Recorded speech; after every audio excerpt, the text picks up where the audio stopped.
नागपूरमधील महाल परिसरातील हिंसाचाराची कहाणी पुन्हा एकदा समोर आली आहे. 17 मार्च 2025 रोजी हिंदू मुस्लिम मतभेदातून सुरू झालेल्या हिंसाचारात गाड्या फोडल्या गेल्या, खिडक्या तुटल्या आणि परिसरात भीतीचे वातावरण होते. या दिवसाला शहरात काळा दिवस म्हणून स्मरणही केले जाते. आज त्याच घटनेचं पुनरुत्थान म्हणजे 24 फेब्रुवारी 2026.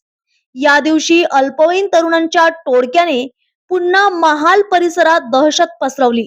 धारदार शस्त्र हातात घेऊन 7 ते 8 गाड्या फोडल्या आणि घनदाट वस्तीत भीतीचे वातावरण निर्माण केले. या घटनांमुळे शहरातील सुरक्षा, पोलिसांची कारवाई आणि सोशल मीडियावर व्हायरल होणाऱ्या अफवांबाबत गंभीर प्रश्न उपस्थित झाले आहेत. प्रशासन आणि पोलीस नागरिकांना सतर्क राहण्याचे आवाहन करत असले तरीही नागपूरकरांच्या मनात या दोन्ही प्रकरणांबाबत चिंता मात्र कायम आहे. 24 फेब्रुवारी रात्री 11 वाजताच्या सुमारास नागपूरमधील गाडीखाना जोहरीपुरा या ठिकाणी काही अल्पवयीन युवकांनी दहशत माजवली.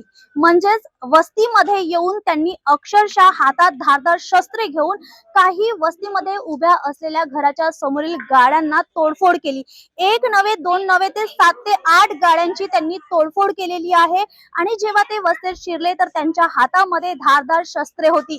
प्रत्यक्षदर्शी सांगतात की त्यांच्या हातामध्ये धारदार शस्त्रे होती आणि ते एकदम क्रोधित रूपामध्ये त्यांनी हे कृत्य केलेलं आहे. त्या क्षणी काही वस्तीमधील लोक होते, त्यांनी बघितलं आणि त्यांनी ही माहिती दिलेली आहे. पोलिसांच्या माहितीनुसार समोर आलेला आहे की ज्या या वस्तीमध्ये ही दहशत काही अल्पवयीन मुलांच्या माध्यमातून केली गेलेली आहे. त्यामागील नेमकं कारण जे आहे ते कारण पुढे आलेलं आहे. ते कारण म्हणजे की जे हे कृत्य करणारा मुख्य आरोपी होता, त्यांनी त्याची प्रियकर, जी त्याची एक्स गर्लफ्रेंड होती, तिने इंस्टाग्रामवर एका दुसऱ्या मुलाशी फ्रेंडशिप करून जो क्रोध त्या दोघांमध्ये झाला आणि त्या दोघांमध्ये वाद झाला आणि त्याच वादाचं एक उत्तर म्हणून त्यांनी हे कृत्य इथे केलेलं आहे आणि आपल्या अल्पवयीन मुलासोबत हे कृत्य त्यांनी केलेलं आहे. हे सध्या पोलिसांच्या माध्यमातून आपल्याला समोर याची माहिती आपल्याला मिळालेली आहे. आता हे बघू शकतो आपण येथील दृश्य की त्या रागामुळे त्यांनी हातात धारदार शस्त्रे घेऊन इथे जी तोडफोड केलेली आहे हे खरंच प्रत्येकांसाठी एक सुरक्षेवरही प्रश्न निर्माण करतात. आणि त्या क्षणी त्यांनी गाड्यांची तोडफोड केली, पण त्यांच्या हातामध्ये जे धारदार शस्त्र होते त्यांनी काही मोठी घटना सुद्धा होऊ शकत होती. पण आपण येथील सतर्क नागरिकांच्या सतर्कतेमुळे ते हानी झालेली नाही आहे. पण आता पुढे प्रशासन यावर काय तोडगा काढतो याकडे प्रत्येकांचं लक्ष लागलेलं आहे. अल्पवयीन जे मुलं आहेत ज्यांनी हे कृत्य केलेलं आहे त्यांच्यामुळे पुन्हा एकदा महाल या परिसरामध्ये अनेक असे प्रश्न निर्माण झालेले आहेत. कारण आपण बघू शकतो, आज आठवण केलं की 24 फेब्रुवारी हा दिवस रात्रीच्या वेळेस झालेले हे कृत्य जे अल्पवयीन मुलांनी केलं आणि 2025 17 मार्च तो दिवस जर आपण आठवण केला तर महाल मधील त्या वर्षाचा आणि या वर्षाचे दोन्ही दृश्य आपल्यासाठी अनेक असे प्रश्न पुन्हा निर्माण करत आहेत.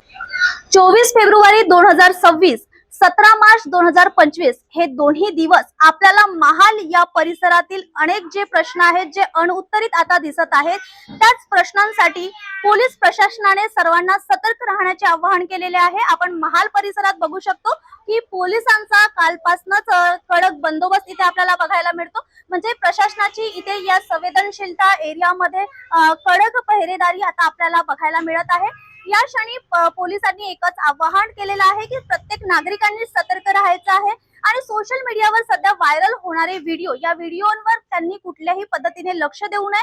कारण मागच्या वेळेस जे जाती, धर्म आणि हिंसाचार घेऊन जो प्रकरण उफाळला होता त्या पद्धतीचं इथे कुठलंही कारण नाही आहे.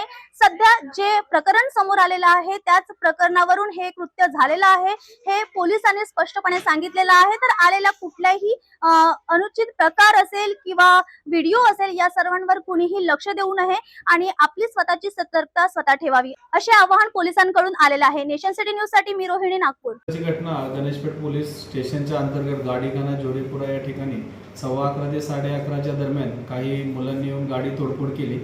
याच्यामध्ये आम्ही 3 मुलांना याच्यामध्ये ताब्यात घेतलेलं असून याची पार्श्वभूमी जर पाहिली, याच्यामधले आरोपी आणि काही तरुणांमध्ये मुलीच्या प्रकरणावरून या ठिकाणी वाद झालेला होता 3-4 महिन्यापूर्वी. त्या वादातून जे आरोपी आहेत हे आरोपी त्या सदर मुलाचे घर शोधण्यासाठी सदर एरियामध्ये गेलेले होते. त्या एरियामध्ये गेल्यानंतर त्यांनी त्या ठिकाणी गाड्यांची तोडफोड केलेली आहे. त्याच्यामध्ये काही हिंदू बांधवांच्याही गाड्या फोडलेल्या आहेत, काही मुस्लिम बांधवांच्याही याच्यामध्ये गाड्या फोडलेल्या आहेत. आणि सदर मुलांचा हा जो वाद आहे, या वादाची पार्श्वभूमी ह्या एकमेकाच्या मैत्रिणी आहेत. त्या मैत्रिणीच्या कुठेतरी एकमेकाच्या अफेअर्समधून हा वाद उद्भवलेला आहे, इंस्टाग्रामवरून हा वाद उद्भवलेला आहे. आणि त्याच्यामध्ये जे तरुण होते, जवळपास 12 तरुण या ठिकाणी निष्पन्न होत आहेत.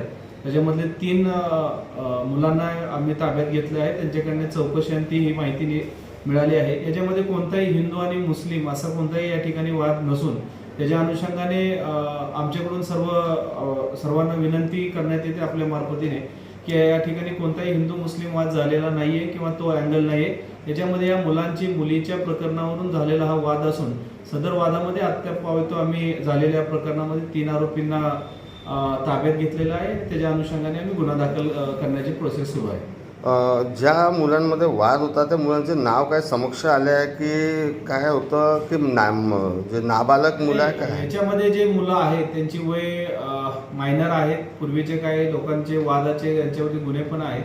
त्याच्या अनुषंगाने आम्ही त्यांच्यावरती कारवाई करत आहोत आणि निश्चित याच्यामध्ये आम्ही सर्वांना ताब्यात घेऊ.